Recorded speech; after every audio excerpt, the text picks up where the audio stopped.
खूनी गुड़िया। वो आवाज। आधी रात का वक्त हो चुका था। पड़ोस वाले घर से फिर से किसी बच्चे की रोने की आवाज सुनाई देने लगी और साथ में उसी घर में रहने वाली देवकी नाम की औरत की लोरी गाने की आवाज भी। ये आवाज सुनते ही राधिका डर से थर थर कांपने लगी। उसने जल्दी से गहरी नींद में सोए अपने पति केशव को जगाया। केशव उठो, देखो ना, फिर से किसी की लोरी गाने की आवाज आ रही है बाजू वाले घर से। क्या हुआ राधिका, क्यों परेशान हो रही हो? अरे कोई आवाज नहीं आ रही है यार। लेकिन अभी बस 2 मिनट पहले तो देव की लोरी गा रही थी और एक बच्चा रो रहा था। अरे कोई मूवी देख रहा होगा, उसकी आवाज होगी। देवकी और उसके पति मोनिश ने बताया ना कि उनके बच्चे नहीं होते।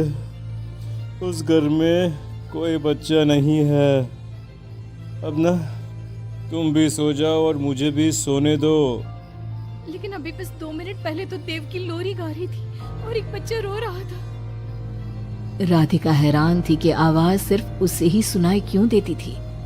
लेकिन जब उसके पति केशव ने उसकी बात नहीं सुनी तो वो सोने की कोशिश करने लगी। लेकिन राधिका के कानों में किसी छोटी बच्ची के हंसने की आवाज गूंजने लगी। राधिका बुरी तरह से डर गई थी। अगली सुबह मैं दुकान जा रहा हूँ, आज माल खत्म हो रहा है दुकान में।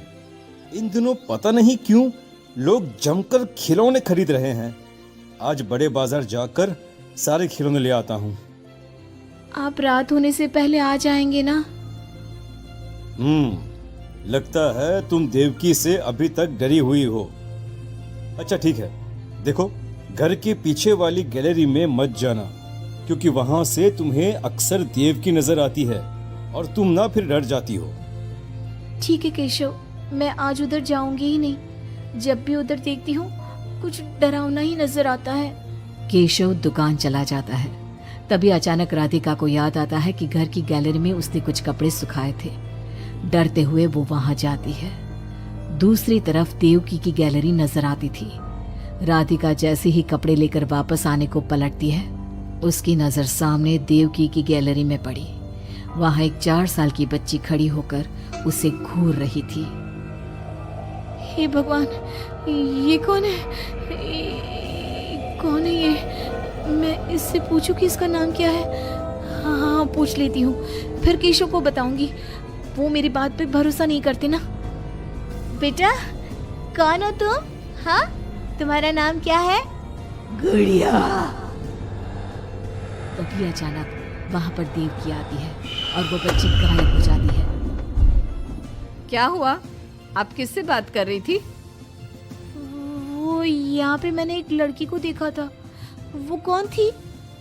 कहाँ गई वो अभी? कौन लड़की? मैंने कहा ना, मेरे घर में कोई बच्चा नहीं है। मैंने देखा था, वो यही थी। वो आपके पीछे कौन है? राधिका को फील होता है कि किसी ने उसे धीरे से पुकारा, आंटी। राधिका पलट कर देखती है तो वहां वो छोटी बच्ची खड़ी थी। राधिका चीख कर बेहोश हो जाती है। जब उसकी आंख खुलती है तो केशव उसके पास खड़ा था। क्या हुआ राधिका? राधिका, होश में आओ। वो तो भला हो देवकी जी का, जिन्होंने तुम्हें बेहोश पड़ा देखकर मुझे कॉल कर दिया और मैं घर आ गया। तुम उस गैलरी में गई ही क्यों? केशव, वो लड़की यहाँ आ गई थी और वो देवकी, वो ठीक औरत नहीं है। तुम पागल हो गई हो राधिका। आज देवकी जी ने ही मुझे तुम्हारे बारे में बताया। क्या सोचती रहती हो? अरे कोई नहीं है उस घर में। अगले दिन केशव की दुकान जाते वक्त, मैं भी आज आपके साथ चलूंगी। अच्छा ओके ठीक है, चलो चलो। अब दुकान पर पहुंचकर, वाह केशव, कितने सारे नए खिलौने। और ये इस पैकेट में क्या है? अरे एक बड़े साइज की डॉल है, मार्केट में नहीं आई है। सोचा अगर लोग खरीदेंगे तो अगली बार और ऑर्डर कर दूंगा। क्या मैं देख लूं इस डॉल को? हाँ देख लेना। मैं जरा माल लेने बड़े बाजार जा रहा हूँ। तुम दुकान संभाल लो और आराम से बैठकर खिलौने देख लो, ठीक है? केशव दुकान से चला जाता है।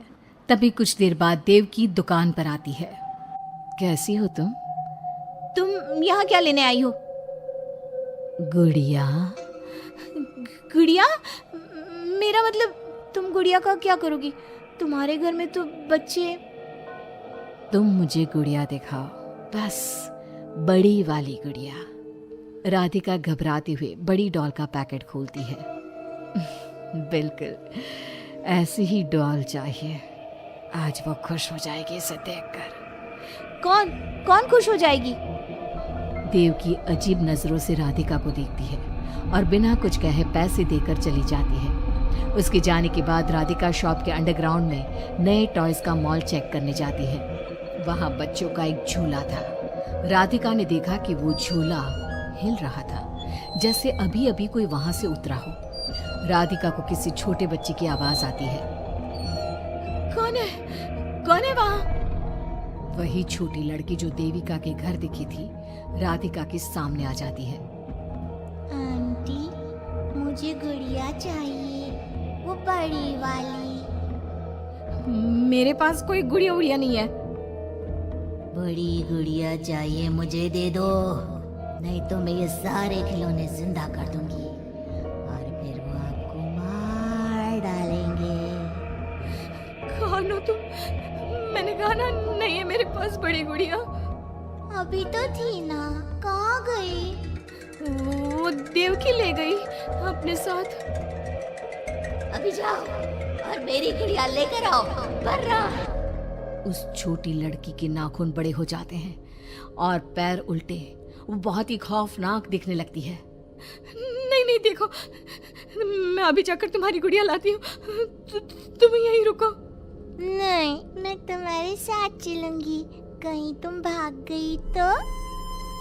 राधिका शॉप से निकलकर तेज स्पीड में सड़क पे चलने लगती है। उसने पलट के देखा तो वो लड़की साए की तरह उसका पीछा कर रही थी। राधिका देवकी के घर पहुंचती है। दरवाजा खुला था। राधिका अंदर गई, वहां कोई नजर नहीं आया, बस सामने वो गुड़िया रखी थी। राधिका चुपचाप गुड़िया को उठा के वहां से आने लगती है। पीछे से आवाज आती है। रुको, ये क्या कर रही हो? मेरी गुड़िया कहाँ ले जा रही हो? देखो देवकी, ये गुड़िया मुझे ले जाने दो, वरना वो लड़की। ओह, तो उसने तुम्हें डराया। उसे तो मैं बुलाती हूँ। गुड़िया, जरा यहाँ आना बेटा। मम्मा, क्या हुआ? मेरी लाडो गुड़िया को बहुत पसंद है। देखो ना, 10 साल की हो गई, अब तक डॉल से खेलती है। ये तो वही लड़की है, और ये 10 साल की नहीं, 5 साल की है। हाँ, लेकिन जब उस कार एक्सीडेंट में मर गई तब 5 की थी, अब तो 10 की हो गई है ना। मतलब ये मेरी बेटी है और मरने के बाद भी मेरे साथ है। इसे ना लोरी सुन के ही नींद आती है, और डॉल्स इसे बहुत पसंद है। राधिका बुरी तरह से घबरा के भागती है। भागते भागते मेन रोड पे आ जाती है। वहीं उसका एक्सीडेंट होता है और उसकी मौत हो जाती है। उधर राधिका की मौत के बाद केशव को पास वाले घर से बच्चे के रोने और लोरी गाने की आवाज सुनाई देने लगती है।